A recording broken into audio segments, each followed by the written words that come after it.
Welcome to the show. I'm Jason Whitlock, and I'm going to tell you why today's Colin Kaepernick news proves it's time for the NFL to take an official stance on kneeling. And I'm Colin Cowherd, and if you think I'm going to celebrate Russell Westbrook's record-breaking season, you clearly have never seen this show. Speak for yourself starts now. Triple-double, triple-double, triple-double. You're just jealous. You wish you were Russell Westbrook. All right, hello and welcome. Joining us today is NBA champion Stephen Jackson and the founder of the Big Lead, Jason McIntyre. Let's start with another major setback for Colin Kaepernick, who allegedly is still trying to land a job in the NFL after going unsigned last season. ESPN's Adam Schefter and the NFL Network's Ian Rappaport are reporting that the Seahawks postponed a workout with the free agent quarterback after he wouldn't clarify whether he'd stop kneeling for the national anthem. Another report says that Kaepernick flat out said, no. Cowherd, you blame Kaepernick for the meeting being postponed. No, I don't blame anybody. This is what's called business. They have a right to adjust. If a business believes, rightly or wrongly, something is affecting their bottom line, ratings and attendance down, okay, they have a right to adjust. If newspapers would have adjusted, they wouldn't be out of business. If magazines adjusted, they wouldn't be out of business. If blogs adjusted, more and more would flourish like the Big Lead. Businesses have a right to adjust. The NFL says, that thing didn't help us last year. It pissed a lot of our fans off. And it did, because my Twitter account was as nasty as I've seen it. And they said, well, the NBA doesn't they won't allow their guys to kneel.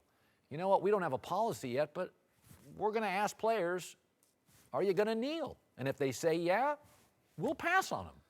I don't blame Kaepernick for a different reason. I think that he is filled with so much bad advice and so many people who have the appearance of being objective or have the appearance of being on his side, who really aren't on his side, are giving him so much bad advice that he has chosen the path of, I'm gonna be a martyr and a victim and be celebrated over Twitter rather than continue on as a professional athlete and try to rehabilitate my career.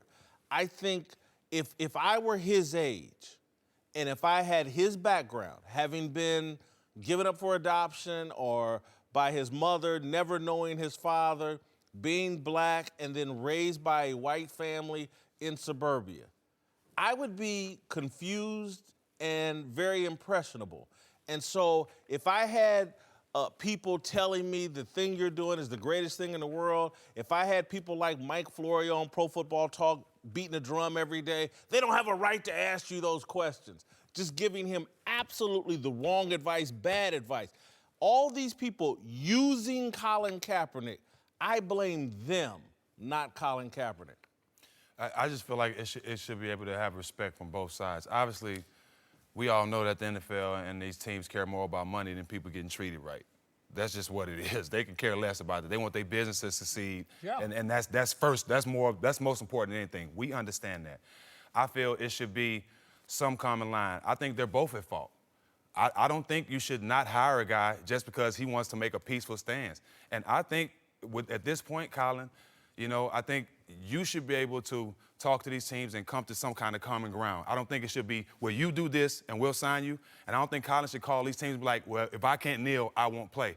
It should be a fine line. And it's hard to ask a guy not to kneel when the kid just got shot 20 times 2 weeks ago in Sacramento. Let me ask you this. It's hard. Let me ask you this. I can't bring a picket sign to Fox. You can if you want it, if you had the balls to do it. No, I wouldn't, because in my contract, there are certain stipulations. Well, basketball players can't ski, or you break the contract. There are moral clauses. There are clauses all through They still do it, though. Well, but if you get caught, they can break the contract. That's why we have attorneys. The reality is the NFL has said, except for 3 hours on Sunday, we'll support all your causes. But in the workplace, because we think it hurts business, we don't want that. Well, the NBA's good at it because they won't let you kneel. Not that, is they got the right guys in the NBA that know they won't do it. I guarantee you. If it was 10 guys like me in the NBA, when all this started, oh, I would have been kneeling. A couple other guys would have been kneeling. But those guys that would kneel, Rasheed Wallace, the guys like that, they're not in the NBA. And they're smarter getting rid of those But guys. I want to make it back to Kaepernick here for a second. And I got to say, the more you read about this, and you made some good points yesterday that I disagreed with, Whitlock, but does it not feel like Kaepernick's running a game on the NFL here? I'm not going to say anything at all out of my mouth, nothing about football. But I really want people to sign me. I want them to talk about me. I'm keeping this all a mystery. The Seahawks call you. You know what the Seahawks are going to ask. Are you going to kneel? He says no. It feels to me like you've been saying that people are controlling this guy. He's a 30-year-old man, though. This is not some 23-year-old young kid. This is a 30-year-old guy being controlled, and he's running a game on the NFL. This is supposed to be a great time for the league. The draft is in 2 weeks. The schedule release comes out next week. Kaepernick picks this week for him and just so magically Eric Reed. Two really negative stories. This time, it just feels like a game that Kaepernick's running, and I don't like it. You've said this from the beginning. Manziel out there throwing, playing, RG3 practicing video. They want in the league, and they're showing me, oh, they're out there playing in leagues. Kaepernick has one piece of video in a year and a half throwing kind of by himself. Listen, I want to go back to Jason's point in terms of Kaepernick's 30, he's a man. Colin, you and I, over the past couple of weeks, we fell in love with a Netflix documentary, Wild Wild Country. It was about a cult in Oregon. Yeah. And so those were adults, and some of them 50, 60 years old, that got involved in a cult-like environment and followed something that was really stupid. And we think a 30-year-old kid can't get swayed and be moved by all of this social media pressure that's telling him everything he's doing is the right thing, and oh my God, you're making this dramatic impact on America. He's fallen for the okie doke. He's being used no different than, again, in that Wild Wild Country documentary, Bhagwan or whatever, some cult leader that had 90 Rolls Royces and exploited the hell out of people, but they worshiped him. Colin Kaepernick is being exploited by the Mike Florios of the world, the left-wing media that using him for clicks and attention and giving him bad advice. But Whitlock, even if he said he wasn't going to kneel, all those people that have been in his ear are going to instantly call him, he's a sellout. Oh, he's not doing it for, he just wants to get that money. He's in a spot, I don't know if it's that sunken place where he has no choice. Maybe you're right. Maybe he is right now in a spot where he has to follow whatever these people are saying. But at the end of the day, you have to look at it like this too. You say he's a grown man. This is a decision that he chose to make, that he's willing to live with. So at the end of the day, we all are just on the outside looking in. He has to deal with this. If he decides that he wants to kneel, and if he decides that kneeling is going to cost him his job and he's never going to play again because he decides to kneel, then that's on him. And you got to respect him for his decision. Come out and tell everybody about it. Don't just sit back and let the media. I wish he would speak for him. I wish he would speak for him. There's a new boss in town at Buffalo Wild Wings, and he deals in bacon. It's the Bacon Boss Burger, featuring bacon 3 different ways and a blanket of white cheese sauce. And he's joined by other new favorites like the smothered cheesesteak quesadilla, sweet chili shrimp, and Alaska cod classic. All pair perfectly with a Sam 76, a fruity ale with the crisp finish of a lager. Hurry in today and try them all before they're gone at Buffalo Wild Wings. Wings, beer, sports. Available for a limited time while supplies last. Please drink responsibly. Now, staying on this topic, there's a report that Bengals owner Mike Brown is planning to prohibit his players from protesting during the anthem. Of course, NBA owners don't have to deal with this issue. There's already a league-wide ban in the NBA on anthem protests. Whitlock, do you think the NFL should now follow the NBA's lead and ban the anthem protests? Of course they should. Of course, and they should have done it a long time ago. This is like a lot of people deal with problems. They hope they go away. If we ignore it long enough, it'll just go away. And that's not what happens with problems. They generally metastasize. And so that's what's happened here. And so, yes, it is time for the commissioner to put his foot down the way David Stern had to do in the NBA on certain, the dress code. And oh my God, if you institute a dress code in the NBA, you're racist. And then, no, I'm not. We're instituting a dress code. And everybody got over it. And it was actually, it wasn't a racist move. It was good for business. And so at some point, you have to tune out the idiots and do what's right. Listen, Facebook, the most powerful company in the last 10 years, Facebook, has had to make several policy changes in the last 2 weeks. It's called business. The NFL changes rules mid-season. I mean, they'd change them at half if they could. In my life, there's always been a saying that the NFL, NBA thinks of it first, the NFL gets it right, and baseball makes the most money on it. The point being is the NFL's a rule-changing business. They have been forever. Kickoffs, PATs, they made The catch rule, they just changed They just changed it. So they're going to change a policy. This is what they do. Every year they have a committee. They change 7 rules a year. They need to change a policy. That dress code rule was cultural. It came fresh straight after the Good brawl. business. It was good business. But if you look you at own it, a business, Stephen? yeah, I do. Several. And again, your business is most concerned with the bottom line. You're holding the NFL and these other sports leagues to a different standard than you do your own business. Not true. Not true. Because I'm just speaking off facts. It was cultural because the dress code was only changed because what race is walking in there with big chains, do-rags, and headphones on? It was just us. It wasn't no other players, no other race doing that. So it came right after the brawl. And it was good for business, but you cannot say it wasn't cultural. If the business is paying you millions of dollars and they do something that's in the best interest of business so they can continue to pay you millions, if not more millions of dollars, how is that bad for the players? Sometimes you have to force people to do the right thing. There's nothing wrong with demanding that some 21-year-olds to 30-year-old guys come to work dressed appropriately. Right, no question, and they have that right, but there's no league without us. There's no league without the players. Well, There's no millions without the arenas. It goes hand in hand. It goes hand in hand. there are Steve, fewer the big difference with the NBA and NFL is the NBA's rosters are tiny. And right now, the horses have left the barn in the NFL. Colin, I got to disagree with you. You cannot now just say, okay, let's do the NBA. I thought that was the idea. And that's a great move. Let's do it. You can't. The players are going to revolt. The rosters are massive. They will see that it's definitely a move to try to control them.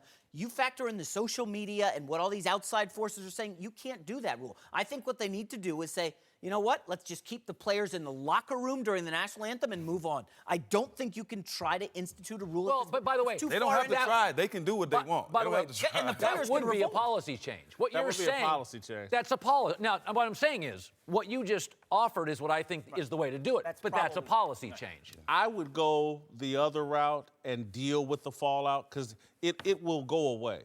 Trust me.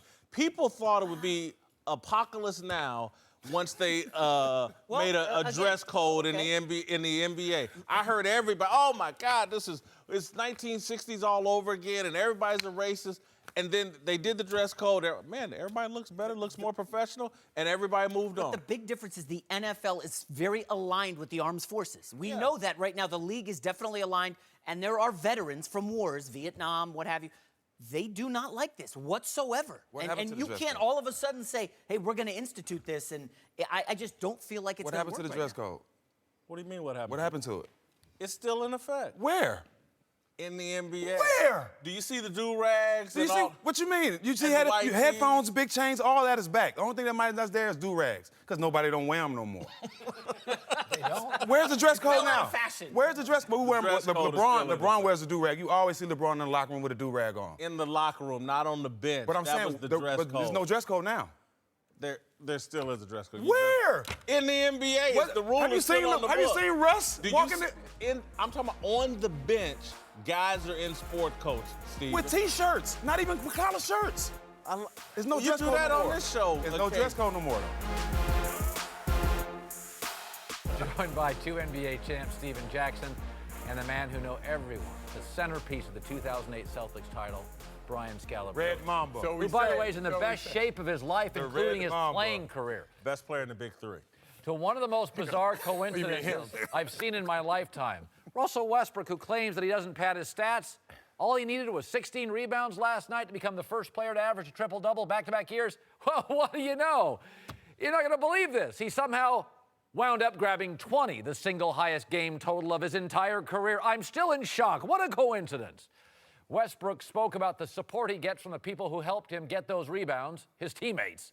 It's unbelievable, man. The group of guys from last year, this year, the amount of support, everything they've done for me, I don't take for granted, and try to make their jobs easy as much as possible. They make my job easy as well, and we're going to continue to keep this thing going. Watch him at practice. We watch it on a nightly basis. He's got to pass it to somebody. So, you know, it's we feel a part of it, but a lot of it is we can't take credit for it. A lot of it is him, you know, having that mindset on a nightly basis that he's going to give everything to this game, and it shows. Dwayne Wade came to Westbrook's defense, tweeting, 2 years in a row averaging a triple-double, still gets criticized. Man, y'all need to stop. Whitlock, you think Westbrook's accomplishments should be celebrated wildly? Look, okay, I'm gonna give you, we started this with your meter, and so I'm gonna give you a meter. There's O.J. Simpson going for 2,000 yards the first time, and his teammates did everything in their power the last few games and the last game to get him to 2,000, to change the game plan the whole 9 yards. And then I say this respectfully, because I love this guy, but then there's Michael Strahan getting that last sack where Brett Favre gave it to him. Yeah. OJ's 2,000 yards is one of the most celebrated things in all of sports. Yeah. Mike sacking Brett Favre for that last 20-second sack, not as celebrated. I would put Westbrook somewhere in the middle of those two. That's fair. That's very good. That is not fair. That's But weak. can we just, here's what I want. Here's all I want, consistency. So last year, the NBA media told me it was the greatest accomplishment ever. I was mocked and lectured for saying it's a stat. That doesn't determine value, it's a stat. This year, NBA.com, not in the top 7 MVP voting. Yeah. ESPN's reporters, not in the top 6. So, time out. In 1 year, we've gone from greatest achievement ever to no biggie. Which is it? NBA media. It's not the players. Is it great or is it been there, done Yeah, that? but you guys are the ones that established that. Like averaging a triple-double, averaging a double-double, going 20 and 10 night in and night out is an accomplishment. So how are we going to hate on him for averaging a triple-double? That doesn't deserve criticism. How is that criticizing? It's critical. Steroids didn't change championships. Barry Bonds never won a title. Sosa didn't. McGuire didn't. It changed personal numbers. That's why we were outraged by it. What Westbrook is doing, he's changing numbers, and those numbers are now history. He's goosing rebounds for history. If he was a marginal player on a marginal team who he's changed the record book. If it was easy to get rebounds, why all the 7-footers don't average double digits? I didn't say it was easy. It's not easy to get a triple-double, and like, okay, you have to give this man credit. He should be in MVP votes. I mean, the reason why he's not in there because it's clear who's going to win it. But if players voted for MVP, he will be at the top of their list. What he's doing as far as averaging triple-double 2 years in a row, any player that's played in this league think that is amazing. It is amazing. So it should be celebrated. I don't see how anybody could, even if you have the right to speak about the game, when someone averages a triple-double 2 years in a row, it shouldn't be a bad comment to come out your mouth, period. But let me show this. So Period. Oklahoma City played Golden State. Russ needed 1 assist to get a triple-double. I'm going to show you the play. KD and Steph, watch Russ's reaction. He's upset he didn't shoot because he wanted an assist. No. What? Look at the bench. KD and Steph are laughing at Westbrook. Why?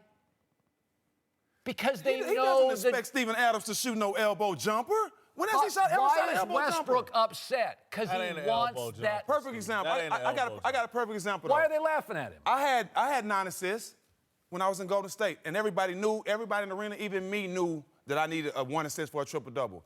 Everybody I passed the ball to shot it. When they got a rebound, they threw it back to me. They shot it. They wanted me to get it. What's wrong with them wanting him to get a triple-double? Because your average a triple-double. triple-double. You know how hard that is? No. Your triple-double was a night.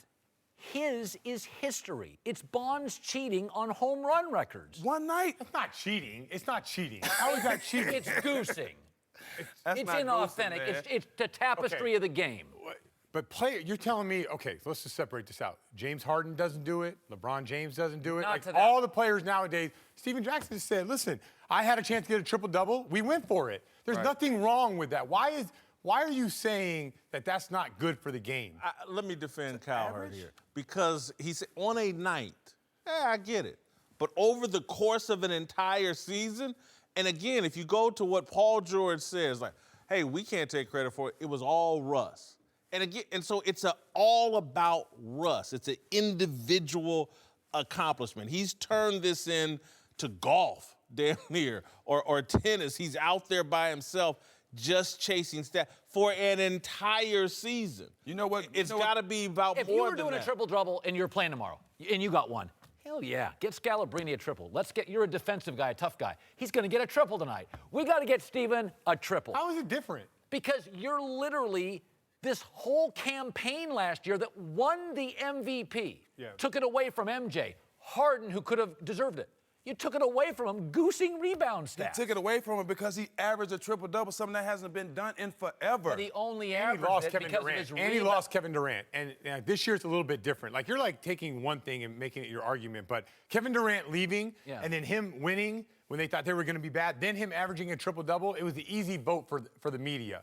But this year he got Carmelo Anthony. He got Paul George. And he's still a 4 And he seed. still did it. They're still a 4 seed. And he has more wins this year. And I don't mean to cut you off, what you said about what Paul George meant when he said it's all on Russ, meaning that he has the energy, he has the will to go and get them rebounds. It's not saying they don't have nothing to do with it, but he has to have that will to go get that rebound. I do think he has the will to get 7 a night. I think they goose him 3, which gives him this legendary achievement. And y'all's point about, hey, they're still a 4 seed, they improved their roster dramatically. And improved by from a year ago. game. Y'all praising LeBron, he's a 4 seed. No.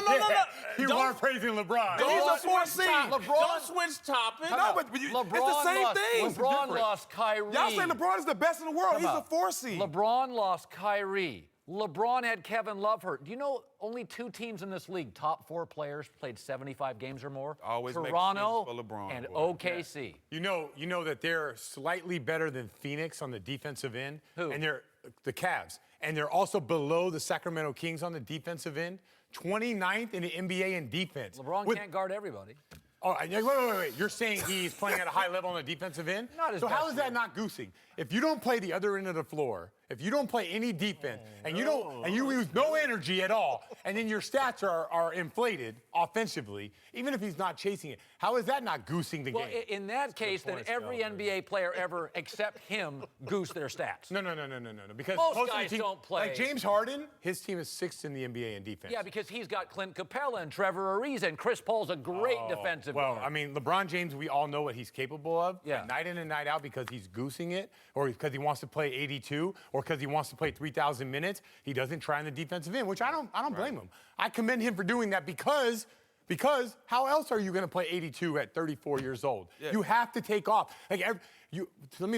Steve, how hard is it to be a two-way player every day? Every day. It's hard, and it's definitely hard to do it and play 82. And that's why guys like Kawhi Leonard and those guys are so By the praised. way, I'm not hating on him for doing we it. got a white mama bringing the noise. No, I'm not hating. I'm not saying player, though. LeBron is goosing it. Yeah, you Just like did. I'm not saying. Oh, LeBron- don't. Yes, you did. Don't back away from it. It was great. no. Brian Scalabrine said LeBron is goosing. LeBron, I hope you're watching. All right, welcome back to the show. Jason McIntyre is here, and joining us now is Hall of Famer Ray Lewis. To the NFL, where it's no secret the Patriots are looking for a backup to Tom Brady. Now a report says New England is the team, quote, most interested in drafting Heisman winner Lamar Jackson. Bucky Brooks of the NFL Network says Lamar could have a Deshaun Watson-type impact in New England. Even Tom Brady himself went on Instagram and said Lamar is, quote, a beast. Lamar appeared happy to hear this. When he saw Tom Brady's post, he tweeted, "The GOAT spoke." Then he added a smiling emoji, with horns for some reason. Anyway, Cowherd, you think Lamar Jackson would be a good fit in New England? He's not Deshaun Watson. Can we stop with that? Deshaun was throwing for 400 yards against Saban, and Saban had 6 weeks to prepare. Deshaun Watson is great. I don't know if he's a good fit anywhere. I think he's Tebow. There's something. He can win games. He's different. Tebow, I think he's Tebow. Colin, I don't think he can make the throws on 3rd and long in this league. Colin. He is a small athlete who runs around a lot. Colin, that's a complete football player at the quarterback position, at every level. He's small. There's no weakness he has from the quarterback position. 3rd and long. Well, look, they said Michael Vick had the same problem.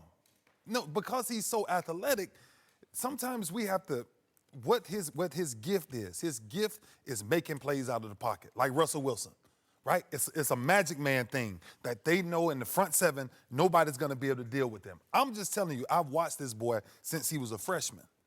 I studied this boy, and if you watch him close enough, his instincts, the New England Patriots, if they are really looking at him, that's a heck of a pickup for the New England Patriots after Tom Brady's legacy. I do think, Colin, he is the perfect fit for the Patriots for this reason. Again, the whole mystery man deal and not talking with everybody. I think Bill Belichick will embrace that. This is a kid that will be all in on football and not trying to overexpose himself. I think that Bill Belichick and the combination of Belichick and Brady, there's so much respect there, again, from Lamar Jackson, that if they came to him and said, look, Tom's going to be here another year or two. Here's what we need you to do during this year or two while you're learning under Tom. We want to use you in some different spots. I think he would be open to that coming from Belichick and Brady because they've seemed to have shown him some warmth and affinity. And so, yeah, I think New England and Belichick is the one spot where you could get him on the field early and train him as a quarterback. How about this one, Colin? You said Josh McDaniels. You said Tim Tebow, right? Who drafted Tim Tebow? Josh McDaniels. Josh McDaniels in Denver. Josh McDaniels is the heir apparent to Bill Belichick. If Josh McDaniels can get them to draft Lamar Jackson, and in 2 or 3 years when Brady's gone, you don't think Josh McDaniels and Lamar Jackson would be a perfect fit in New England? Let me throw something at you. Just came up top of my head. Haven't thought it out a ton. Of all the quarterbacks coming out of college, Darnold, Rosen, Allen, Lamar, Mason Rudolph, all of them, who do the players like most? Lamar Jackson. Okay. Lamar Jackson. Okay. Who is Belichick, as an aging coach, currently struggling with? The current players. I'm interested in Lamar Jackson. The players think, Bill, street cred. Am I nuts? No. Am I Let me nuts? tell you why. Colin, you gotta stop. No, I'm gonna tell you why he's not Am I nuts. crazy? gotta stop this. Ray, he's not wrong. He's not wrong. I'm gonna tell you why. Hey, listen to Whitlock. No, I'm gonna tell you why. Did Robert Kraft just not go visit Thank Meek Mill you. in prison? I get that. They are trying to get some street. Absolutely. They're the Trump team. Wait a minute, they trying to get street. No, they're the Trump team, and the players are not a fan of Trump. And the Malcolm Butler decision was so repulsive to most Yes. players He has that to they do something do to have change to rebuild that narrative. The players, guys like you, guys in the league, they love Lamar Jackson. Absolutely. Okay, Belichick leaks a story. We like Lamar Jackson, and if he doesn't get him, hey man, we tried. Somebody got him before us. But, hold on. The Patriots were 31st in the NFL in defense. Tom Brady just lost the Super Bowl. You want to win another Super Bowl? You can take Lamar Jackson in the first round. When you're on the cusp of a Super Bowl, you think that's going to make Tom Brady happy? It's at the end of the first round. Yeah, they got They 4 got picks. extra picks. Yeah, I'd take one of my This 4 is a picks. very smart pick for them. Street cred is crazy. Listen, here's the thing. You may be right. I'm going to be honest with you. You may be right because here's what I worry about. I saw Terrell Pryor run around. It didn't quite work. Brad Smith, Tebow, it didn't. But there have been runaround guys. Vic did work, get more than one place. I just don't know. This is one of these things, I got to see this. So what's the difference of him and Mariota? I thought Mariota was played genuinely tougher opponents, bigger games, and was great in those big games. Lamar has struggled in big games against really elite NFL prospects on defense. Mariota was better in big games. Wow, okay. Okay, I think Ray, Mariota's a here's better what I thrower. think the Patriots are saying, though, and I agree with you in this sense. I think Bill Belichick and Brady are saying, he's really talented. Yeah. Let's get him in here, and we'll figure it out. Imagine him sitting up on the Brady for a year or two. By the way, is it okay sometimes to just say with these prospects, I got to kind of see it? Yeah. I didn't know out Tebow. I got to kind of see it. to another curious Patriot story. Now, remember how their offensive coordinator, Josh McDaniels, agreed to become the head coach of the Colts, then changed his mind and went back to New England?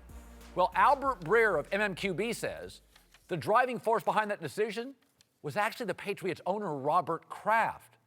Breer says Kraft wanted to maintain some stability since Brady and Belichick appeared to be near the end of their careers. Whitlock, you think Robert Kraft should be taking back control of the Patriots? Yeah, he's got an old head coach that I think is 66. He's got an old quarterback that's 40, 41 years old. He's the guy, it's his team for until he goes on, and so he's going to be there longer than Belichick and Brady. So, yeah, he needs to be in control and reestablish himself as the visionary of that franchise and set that franchise in motion for the next 10, 15 years. Kraft meddled with Belichick, and it didn't work. Kraft meddled with Parcells, and it didn't work. When? Well, I mean, what meddling? I mean, if I want to be Garoppolo, I want to go to the grocery store. Garoppolo. You heard the Parcells quotes. Remember Parcells years ago? If I have to cook, I should get a shot for the Let me groceries. tell you what Robert Kraft would say. Parcells doesn't have 5 Super Bowls. I do. Okay. Bill Belichick won 5 Super Bowls with me meddling or whatever you want to call it. What was New England before Belichick got there? They weren't very good. Okay. Who hired Belichick? Here's Belichick. Who hired Belichick? Robert Kraft, and then got out of his way and let Belichick run football. He hired him. Well, just because you hire someone. If somebody hired you and then every day came down and said, here's what you have to lead the show with, second the show, third He segment. ain't doing that. He ain't remotely doing that. He came in 1 or 2 times and, hey, man, I'd like for this to happen. Listen, guys. I'm going to check your temperature. I got to check you, man.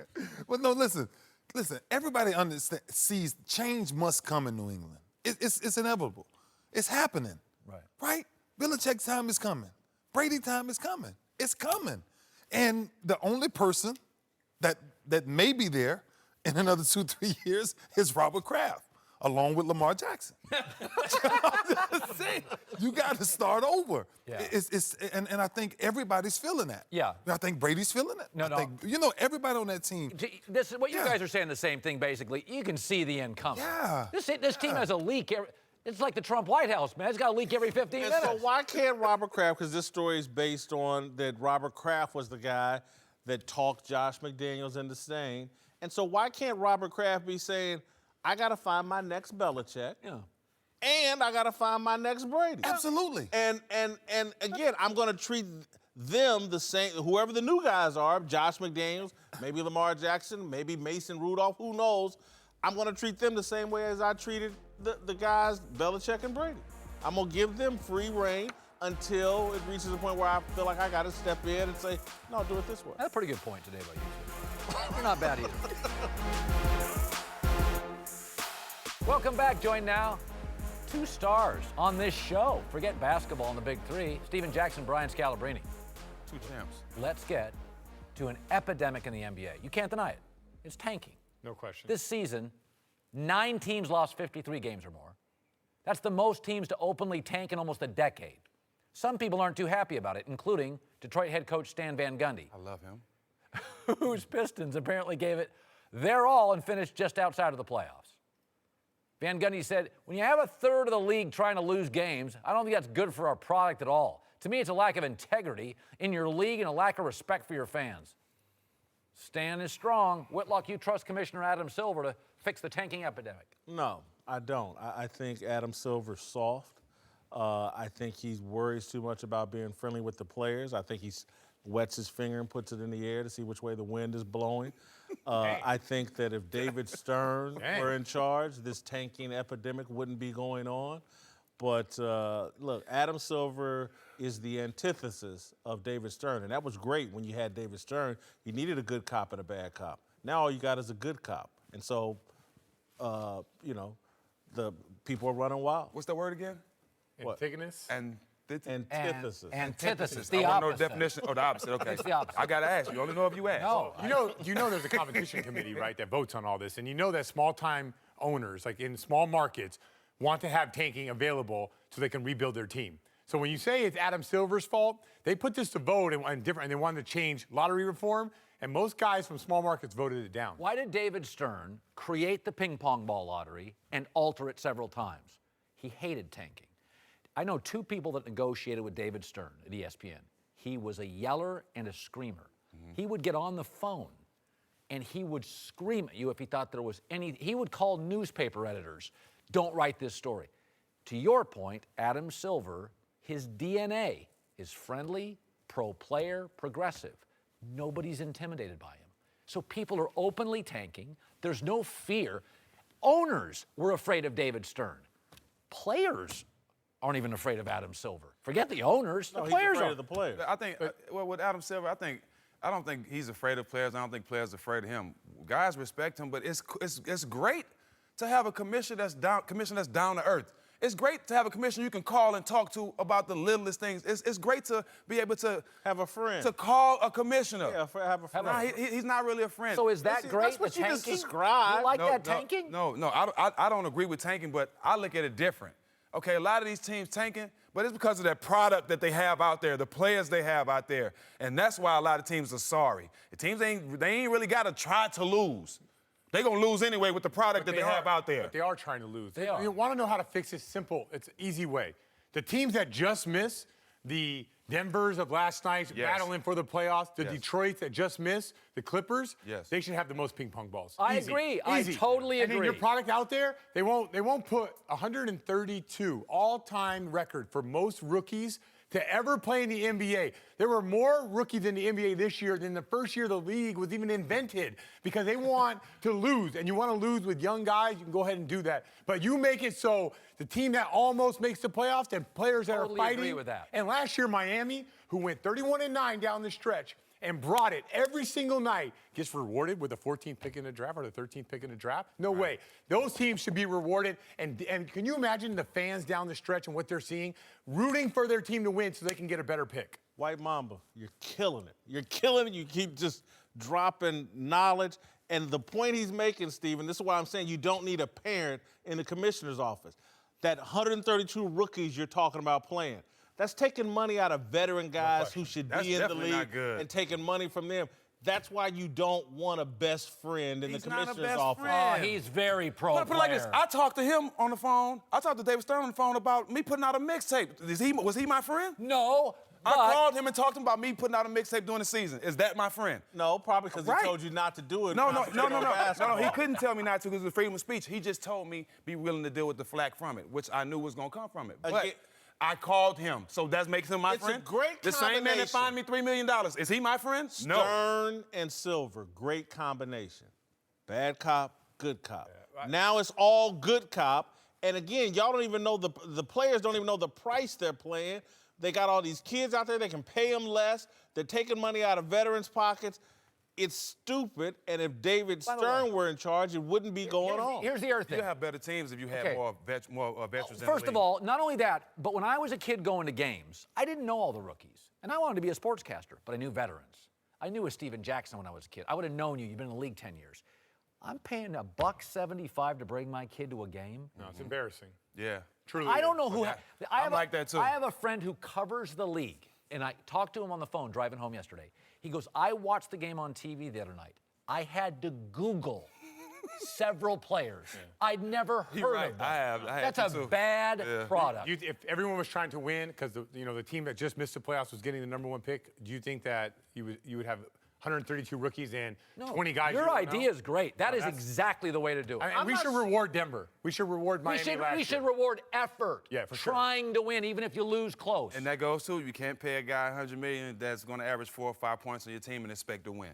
I'm not sure if I agree with Brian's solution because I'm going to have to think it through, but I think it could potentially create some problems. Look, suppose you're taking your My Indiana Pacers and Victor Oladipo gets hurt game 28 and you finish at the bottom of the league because of you've lost your best player. Right. Now, but some team that didn't lose, the Miami Heat that went 31-9, or what this Denver team is going to get a better draft pick than my Pacers. that lost Oladipo or whatever, or some unforeseen action cost them to be bad.